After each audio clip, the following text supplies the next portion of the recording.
हमारे साथ हमारे सहयोगी निशांत चतुर्वेदी भी जुड़ गए। निशांत, ये तो तय था, आप और हम लगातार डिस्कस करते थे कि देखिए बड़ा जवाब मिलेगा, करारा जवाब मिलेगा, लेकिन अब ये भी तय करना होगा कि अब जब रिटेलिएशन आएगा पाकिस्तान की तरफ से तो उसको लेकर भारतीय सेनाएं कैसे तैयार हैं और उसको लेकर कैसे अलर्ट इस समय सारी सेनाएं हैं इस समय। Nishant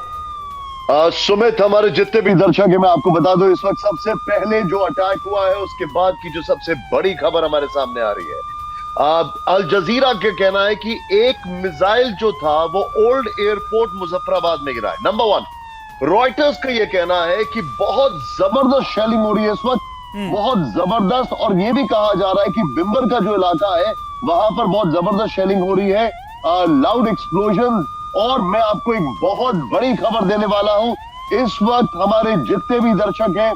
please be on stand by, किसी भी वक्त आपको एक बड़ी खबर मिल सकती है। और खबर यह है कि जैसे ही अटैक हुआ उस दरमियान मेरे सोर्सेज ने मुझे बताया है, जो कि नॉन स्टॉप फ्लाइट ट्रैक कर रहे थे जी, बहुत सारे टर्की से एयरक्राफ्ट जो है वो पाकिस्तान में लैंड किए हैं। बहुत सारे एयरक्राफ्ट, आई रिपीट, टर्की से पाकिस्तान में लैंड किए हैं। लेकिन इस सब के बीच में मैं आपको एक और इंफॉर्मेशन देना चाहूंगा, और वो इंफॉर्मेशन ये है, पाकिस्तान इंटरनेशनल एयरलाइंस ने सारी जो फ्लाइट है उसको डाइवर्ट कर दी है कराची को। जानकारी हमारे पास ये है कि पाकिस्तान का जो एयर स्पेस है वो 48 घंटे के लिए बंद कर दिया गया है। ये इस वक्त की सबसे बड़ी खबर मैं आपको बता रहा हूं। अब सुमित, बैक टू यू, मुझे बताइए क्या क्या आप जानते हैं। देखिए बिल्कुल निशांत, आप जो बात कह रहे हैं उसका असर भी देखने को मिल रहा है, क्योंकि भारतीय सेना की तरफ से कहा गया है कि पाकिस्तान ने एक बार फिर से सीज फायर वॉयलेशन किया है और खासतौर पे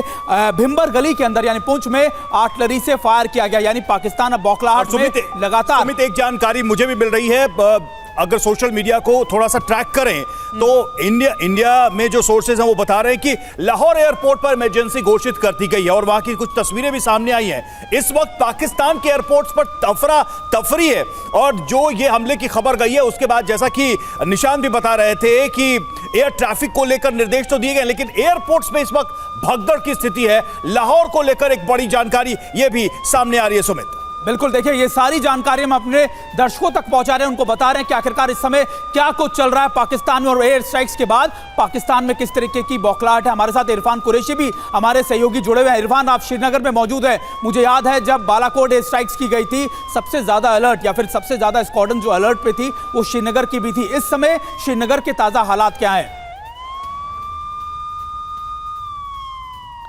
देखिए, जैसे हम पहले भी बात कर रहे थे, जब ये स्ट्राइक लॉन्च किया गया उससे कुछ ठीक 15 मिनट पहले श्रीनगर में फाइटर जेट्स की आवाज़ जो है वो लगातार सुनने को मिली, और उसके बाद ये खबर लगातार इसकी पुष्टि हुई कि भारत ने आतंकी इंफ्रास्ट्रक्चर पर पीओके में स्ट्राइक किया है। तो अब स्थिति हालांकि काम है, कुछ इलाकों में लोग पैनिक भी हुए, लेकिन फ़िलहाल लोग घरों के अंदर ही है, क्योंकि अब ये कहीं ना कहीं अंदेशा था कि कुछ एक्शन भारत की तरफ से किया जाएगा। उसके चलते लोग जो है मेंटली प्रिपेयर भी थे। कहीं ना कहीं फ़िलहाल श्रीनगर में थोड़ी देर के लिए फाइटर जेट्स की आवाज़ों की वजह से लोग पैनिक ज़रूर हुए, लेकिन अब जिस तरह की खबरों की पुष्टि हो रही है, भारत सरकार की तरफ से भी ये स्पष्ट किया गया, ख़ासतौर पर डिफेंस की तरफ से कि स्ट्राइक किया गया पीओके में, वहीं पाकिस्तान में भी ISPR ने इसका पुष्टिकरण किया। तो लोग अब जो है फ़िलहाल घरों में ही सीमित है, लेकिन इस बीच जिस तरह पाकिस्तान की तरफ से ये बताया जा रहा है कि वो काउंटर अटैक लॉन्च करेंगे, और उसके चलते राजौरी और पुंछ में जिस तरह अभी आप भी बता रहे थे कि सीज फायर वायलेट किया गया पाकिस्तान की तरफ से, तो साफ तौर पर एक बौखलाहट में पाकिस्तानी रेंजर्स इस समय दिख रहे हैं, क्योंकि अफरा तफरी का माहौल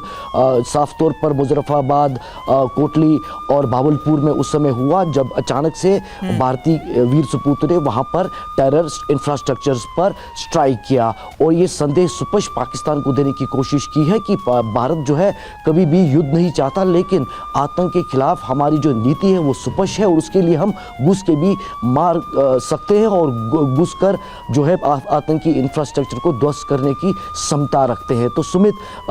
अब सबसे इंपॉर्टेंट ये है कि जो खासतौर पर कश्मीर घाटी और जम्मू रीजन का जो राजौरी पुंछ है, उन इलाकों में पाकिस्तान की तरफ से सीज फायर का उल्लंघन हो सकता है, और पहली जो कोशिश है यहाँ सिविल प्रशासन की या सेना की वो ये है कि लोगों को सेव करना। उसके चलते कुछ दिन पहले से ही तैयारियां चल रही थी, और अब चूंकि इस स्ट्राइक के बाद बैक टू बैक राजौरी और पुंछ में जो शेलिंग की आवाज़ें हैं वो सुनने को मिल रही हैं। तो इससे पाकिस्तान की नीति साफ हो रही है कि वो सिविल पॉपुलेशन पे टारगेट कर रहे हैं और कहीं ना कहीं अभी फ़िलहाल एकदम फाइटर जेट्स की आवाज़ों के बाद स्ट्राइक और स्ट्राइक के बाद सन्नाटा साफ तौर पर उड़ी सेक्टर से श्रीनगर तक महसूस हो पा रहा है। और इस समय पूरी जो ये श्रीनगर घाटी है वो साफ तौर पर खामोश लग रही है और कुछ देर पहले यही जो